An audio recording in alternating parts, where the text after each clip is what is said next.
The Irish Funner here today, and we're going to know over some more points on that book I got from the library. Okay, so alright, so improvement. You can do races, see what time you get. Or you could do time trials on your own, like a mile time trial, just see how you get on, see if you can make improvements. Alright, in some ways, if you can run longer than before, then you're making progress. Okay, recovery. So let body recover. Complete rest or cross training like swimming or cycling can help training. Yeah, so if you're new to running, then I'd say days off are important. You can't just run every day, certainly not for long anyway, without expecting to burn out. You can't do high mileage. You need to give your body the recovery days time to relax. So you have to I'm sure most of your runners know this out here, but you have to do intervals once a week. So that could be 200s, 400s, 800s, kilometer repeats, whatever. You give yourself a short break. You need to be running out quite fast, and it's not just like an easy one. Or you can do pyramids. This is where you work your way whoop and then down in terms of distance. So like could be 200 meters here, 400 meters up, 600 meters, 800 meters, 600 meters, 400 meters, like that. It's like a pyramid, yeah, up and down. So you start with short reps, build up to long reps in the middle, then back to short. Okay, so you can do fartlek, but just should go over at least 50% as in terms of the amount of session mileage you do here. Like some of it could be easy, some of it session mileage. So you use objects. Yeah, they say there's nothing wrong with using objects. Like it could be you want to run from say one shopping centre to the next. That's a kilometer repeat, or something like that. And then you take a quick recovery, and then you're back at that shopping centre you ran to, and you run back to the other shopping centre, something like that. There's nothing wrong with that. Tempo. This should be for at least 20 minutes generally. So no more than 15% weekly mileage. Yeah. So definitely. I say 10 less even. Okay. So in long run, drink regularly. Bring food if 90 minutes or more. I wouldn't bother doing this. So I guess it depends on the person. If you feel fine for running 2 hours without a drink or food or anything, then that's fine. If it's just like an inconvenience to you, then okay, that's fine. Just make sure you eat something and drink something straight afterwards, okay, as quick as you can. Tools, watch, heart rate monitor, treadmill. Yeah, so watch one of these. You can use a stopwatch like I do, just the long ones goes by time, like say 15 minutes, an hour, whatever. Or you could use the GPS signal, but you have to remember when you get in the GPS signal, it takes a bit of time. So like if I'm outside, I'll be pressing the button like this. I press the button, it says getting location. I have to wait for ages. Generally that rectangle there goes fully black before I get the signal. And you generally can only get it outside. So yeah, sometimes it takes like 20 seconds, sometimes it takes 10 minutes. It's very well. Normally it wouldn't take that long. You normally get it within 2 minutes, I'd say. But it can be unpredictable. Sometimes you just be walking down the road waiting for it to come up. Uses up a lot of energy. I found that when I was using it, my watch would go blank on me, run out of battery more. But when you're only using the stopwatch, you use a lot less energy. But I'd say I personally think you should only really use it in a session, because session, you want to know like what pace you're going at.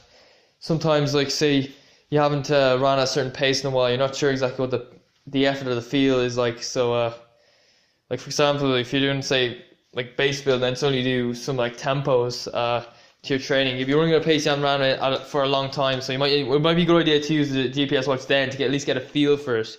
But certainly I think it's pointless for the easier ones. No need for it then. So heart rate monitor, yeah. So put a heart rate monitor around your waist or something. Just up from your waist, and you can use heart rate to go purely by effort, like recovery runs 140, 150 beats per minute, and that type of stuff, just so you get used to the feels of training. On the treadmill, this might be a good idea if it's like too snowy outside. In Ireland, sure, it's generally won't happen, so you don't need a treadmill in Ireland. But yeah, you can catch up on the latest news, music, chat to a neighbor or something, while you're on the treadmill, so that would help it, make it less boring. And also, one advantage of the treadmill, it forces you to run evenly, okay? But the only thing is, though, if you have a machine doing it for you, then you don't learn the art of doing it yourself. If you really want to run evenly in a race, you have to do it yourself. Even the GPS watch, that can be inaccurate. Like if you go through trees or forest areas, the satellite tends to get interfered with. So Yeah, and also turns. The more turns you go for, the less accurate it is. Like on the track, there's no way using it. It's just not accurate. Nutrition. Okay, carbs stored as glycogen in muscles and liver. Yeah. Yeah, I didn't know that before. Yeah, it stores up as energy. Sugars. Yeah, you got the sugars and the carbs into you. Run fast. Okay, body can store only 1,600 calories of carbs. Yeah, that's the only thing. Like, limited amount of carbs. I guess, like, not. I mean, I'm not saying try to eat like try to break world records for the amount of bread you can eat. Like, 30 loaves of bread. It's not going to do you much good now because you can only store so much at the end of the day. Simple carbs made of one or two sugar molecules, example glucose, sucrose, fructose, and lactose. Yeah, simple carbs. Oh yeah, and then complex carbs include starches and fiber made of larger molecules. Yeah, so yeah, I'm sure you get a mix of those. And then you can use the glycemic index, or GI. So yeah, it's like a chart. So high GI be carbs that get into your sugar levels quickly, give you a big boost, but they don't last very long. Like bananas, sugary drinks, whatever. And there'd be something like in the middle, and then high GI would be something like porridge or which one? Porridge or pasta. There's less rapid rise, more sustained. If you think about it like this, an athlete who from a break or whatever, or just a beginner athlete into training, they start doing tempos and fartlek sessions, whatever. Straight away they go whoop, they go up quick. They get a quick rise in fitness, but it doesn't last very long. They go into decline then. Like a low GI would be like an athlete who trains sensibly, who does the base mileage. They build their way up. They do weeks of training, even a couple of months of training before they start doing any tempos or anything, and they just slowly build up. And they be making slower improvements, but they keep improving. Generally, it's more sustained. They keep improving for longer. Okay, so it's possible to eat too many carbs. Yeah, as I said, but yeah, I think too much of anything is bad. Like, I'm sure if you try to eat like say 100 kilograms of carrots, that might be a little bit too much. You might start to feel sick. But I don't know. I've never tried it. Okay, so protein. Where's your protein? Protein deficient vegan. Okay, repairs damaged muscles and tissues. Body breaks protein into 20 amino acids. Okay, so yeah, it helps repair. That's one of its functions. But one thing I want to make clear here is you do not only get protein from meat and fish and dairy products. I mean, people in my college were saying that, and they're studying nutrition. I think that's a joke. Honestly, if you think that, then you're a bit ignorant about nutrition. I mean, really, it's just one of those things that annoys me. I'm sure stuff might like annoy some person. Like you might say like, oh, I didn't know it was illegal to rob a bank or break a window. Oh, it's okay, I didn't know that. People might say, oh, that's just fucking stupid. I mean, that's ridiculous. He's no excuse. He's just annoying. He's making things worse for himself. That's how I feel about people who say you can only get protein from animal sources. Because I try to be vegan, though. I'll admit, the other day I was eating bread that was made of 38% buttermilk. So you have to check the ingredients if you really want to be a dedicated vegan. Alright, so helps cells transport oxygen to create hormones. Yeah, get your protein in that rice, them seeds, them nuts, bread, whatever. Protein can be used for energy when glycogen stores are empty. Yeah, although it's not the best for energy. Kwashiorkor is the name for protein deficiency, severe protein deficiency. I don't think it's very common in Ireland. I haven't heard of anyone in Ireland with Kwashiorkor. Oh, you hear about the guy down the road, he has Kwashiorkor. Oh, Jesus, oh yeah, it's very common nowadays. No, it's not. I haven't heard of it much. Aim to eat a snack such as glass of milk, bagel with... Okay, here we go. My opinion on this. Glass of milk, bagel with peanut butter, turkey sandwich. Okay, what else? Within 20 minutes of training, should get protein from other sources. So 1.3 grams per kilogram body weight. That seems like a lot. That'd be like 90 to me if I'm like 70 kilograms. It falls a lot less, but 1.6 if trying to put on muscle. Okay. Protein supplements. Yeah. I don't think you need protein supplements. I mean, I think you should just eat food to get your protein that way. Alright, so have salmon or tuna, great proteins and healthy oils, lower your risk of heart disease.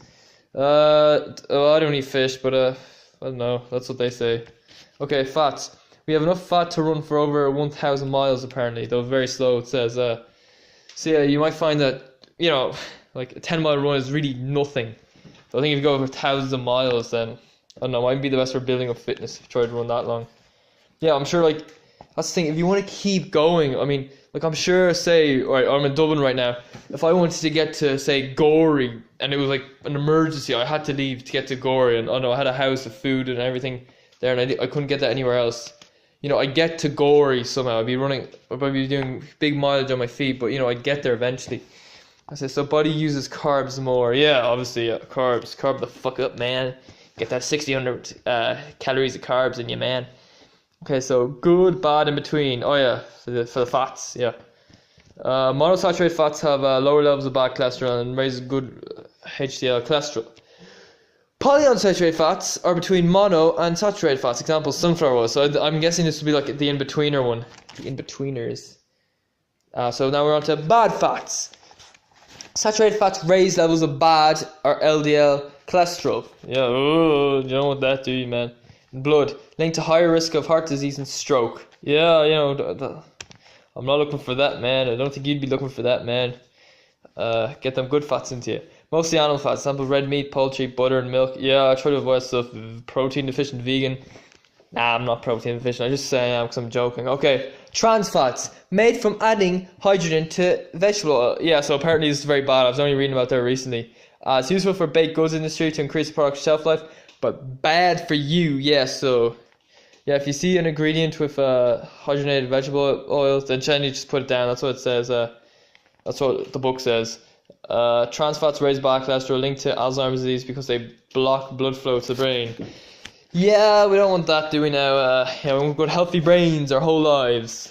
Hydration. Water is 60% of human body. Oh, yeah, it's a lot of water. It's like I'm a watery person. Yeah. Yeah, so, if somebody tries to eat us, they'll be like, oh, this is very watery. Yeah, that's the thing. They say humans are very nutritious. We're too watery or something. Okay. Helps carry food, eliminate waste, regulate temperature. Yeah, you want to keep the right temperature. Cushioning, I don't know what the hell that means. Lubricating joints, don't know what that means. I'm sure that means, I assume it means like moving the joints, but I don't know, I could be wrong. Comment section below if you want to give me some abuse, man. And maintain blood pressure and volume. Yeah, you want that, man. Blood stays at 37 to 38 degrees Celsius to protect heart and other vital organs. Yeah, I want to keep it that way. That's why we sweat, cool ourselves down. So running causes excess heat that has to be removed by sweating. Yep. Okay, so you have to replace it with water. Yeah, you want to do that, man. A 2% loss of body weight can, due to water now, that is. We're nearly to the end of my notes. My wonderful notes on the book I found in the library, which costs absolutely nothing. Yeah, there are some advantages of living in a country with libraries, free libraries. You can, you don't have to use the internet, damage the environment, all that stuff. Lead to 20% performance drop. 2% decrease in body fat due to fluid. Yeah, that's the thing. They say, like, if on the carb crushing diets, the most of the weight you lose is due to water loss. So if you can go down backwards that much from a 2% drop, imagine if you keep losing more and more and you're just running low, then it just causes a performance drop. So yeah, cutting carbs equals performance drop. Yeah, don't be an idiot. Okay, drink 500 milliliters of fluid 2 hours before running, and drink 150 milliliters just before going out the door. Yeah, that's just a recommendation though. I mean, honestly, it depends on the person, really. I wouldn't be that strict into the rules myself now. Drink 300 to 800 milliliters of fluids per hour when exercising. Yeah, I wouldn't do that. I feel fine. I'm not doing it. I hydrate before and afterwards, so I'm okay. Alright, so that comes to the end of my notes today. The Irish Fun Hour, thanks for watching. If you watched this far, you're a very patient man or woman, a child. So do what you feel like, but make sure you do it right. Whether it be like, comment, subscribe, and I'll see you later.